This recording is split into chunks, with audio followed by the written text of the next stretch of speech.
Challenges faced by the Trans-Saharan traders. That there was communication barrier due to lack of a common language for transactions. This was a challenge during the pioneer years. B. Traveling long distances for many months, usually up to 3 months, across the desert, was tedious and stressful. C. Traveling under extreme weather conditions, too hot during the day and too cold at night. D. Scarcity of water and food during the journeys. The traders suffered serious sickness due to such extreme weather variations. E. There were constant attacks by hostile communities who sometimes robbed them of their merchandise. F. Traders were sometimes attacked by insects like scorpions and wild animals. G. The traders sometimes suffered from loss of direction due to the vastness of the desert. H. Exposure to frequent sandstorms which killed many traders. I. Sometimes wars between kingdoms disrupted trade. Impact of the Trans-Saharan trade. Positive impact. The trade stimulated the emergence of urban centers along the trade routes. Towns like Tahaza and Timbuktu developed due to the production of trade commodities like salt and gold respectively. B. Profits from the trade stimulated the growth of strong empires as the kings levied taxes on the caravan traders. Examples of such empires include Mali, Ghana and Songhai. C. Introduction of horses in the western Sudan belt led to strengthening of the state. Armies as horses were used by the armies to boost security in the region. D. A class of wealthy traders emerged in western Sudan. These were mainly the local merchants who interacted with the merchants from North Africa. E. The trade stimulated the emergence and growth of smithing technology and industry. F. The trade led to the introduction of iron tools in wider areas of western Sudan. This boosted agricultural production in western Sudan and ensured food security in the area. G. There was population increase in western Sudan due to increased food production as a result of better farming tools. H. It also enhanced contacts between North Africa and the Sudan belt. This facilitated the spread of European goods and ideas between the peoples of the two regions. The trade facilitated the spread of Islamic religion in the Sudan belt. For example, the Hausa traders were converted to Islam. J. There was introduction of the Islamic system of education in the Sudan belt. The University of Timbuktu, for example, teaching mainly Islamic syllabus, was one of the institutions that emerged as a result of the trade. K. Sharia law was introduced in the states that accepted Islam in western Sudan.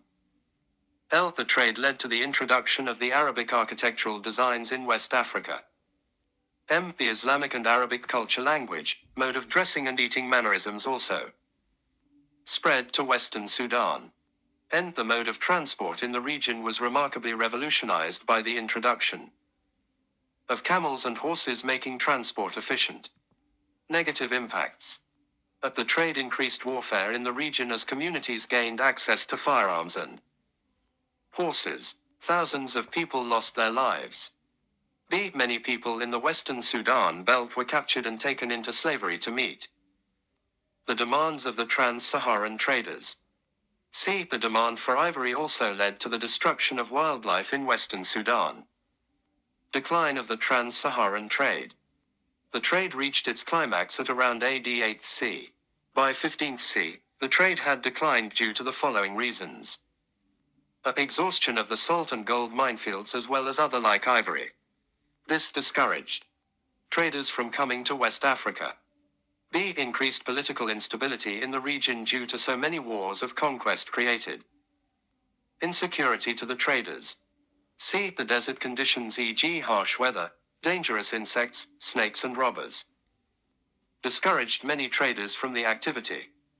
D. Invasion of the region by the Almoravids and the Tuaregs increased insecurity even more along the trade routes. Hence traders discontinued their involvement. E. Moroccan invasion of western Sudan in the 16th century undermined the trade. F. The growth of the transatlantic trade attracted some of the Trans-Saharan traders, thus reducing the volume of commodities that were sold. G. Colonization of West and North Africa by Europeans who took over the resources, hence African activities were undermined. Invasion of North Africa by the Ottoman Turks created insecurity along the caravan routes, leading to decline of the trade. Anti-slave trade pressure from the British and eventual abolition of slave trade reduced trade profits. The establishment of commercial ports on the western African coast and the use of navigable rivers by the 16th century AD rendered caravan trade unpopular as it was slow, cumbersome and risky. International trade. This is a type of trade that involves the exchange of goods between different countries in one continent or beyond the continent. Examples of international trade include the Indian Ocean trade. The transatlantic trade. The transatlantic trade. The transatlantic trade involved Europe, Africa and the Americas, thus earning it the name triangular trade. It was also called the transatlantic slave trade because it involved crossing the Atlantic and the main commodity was slaves. The trade was fueled by the technological innovations especially in Spain and Portugal which facilitated sea transport. The trade happened at a time when the Europeans were keen on expanding overseas, 15th and 16th CAD, for the following reasons.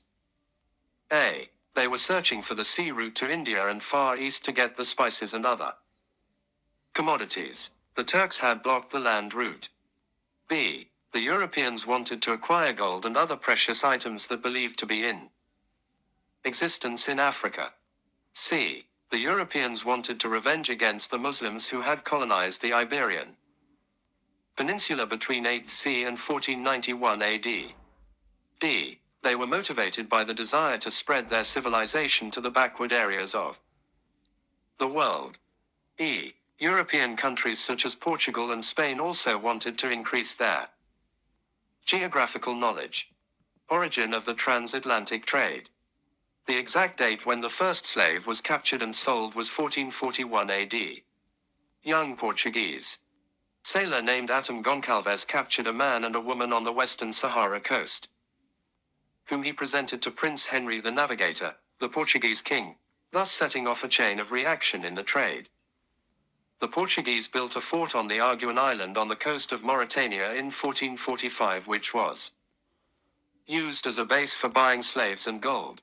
The suppliers of the slaves at the fort were the Moors. The Portuguese ventured into the Gold Coast in search of gold in 1471. They built a fort at Elmina in 1482. The Portuguese then established trading contacts with the King of Congo who even accepted Christianity and Portuguese culture. He baptized his son Afonso Bemba Enzinga.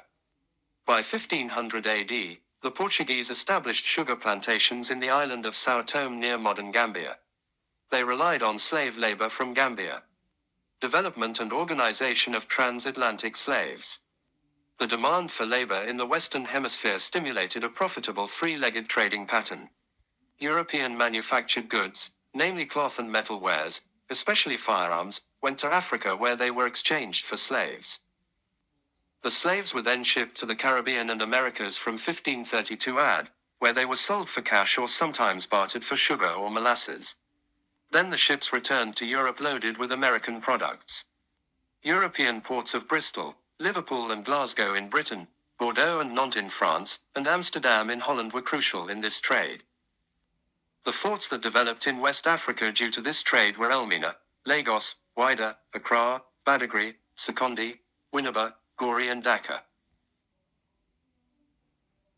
In the 16th C, the Portuguese emerged as the main suppliers of slaves to Spanish colonies, having been granted special licenses, asientos, by the Spanish monarchy. African slaves were more preferred by Europeans because A. They were available in large numbers. B. They were found to be cheaper to use than European laborers and American Indians.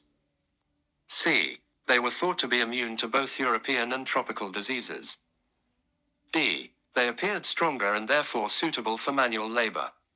The Dutch were among the first European nations to compete the Portuguese in slave trade. For example, in 1630, they wrestled the Elmina fort from the Portuguese and captured Luanda in 1641. They were supplying slaves to new sugar plantations in the British colony of Barbados and the French Caribbean colonies of Martinique of Guadeloupe.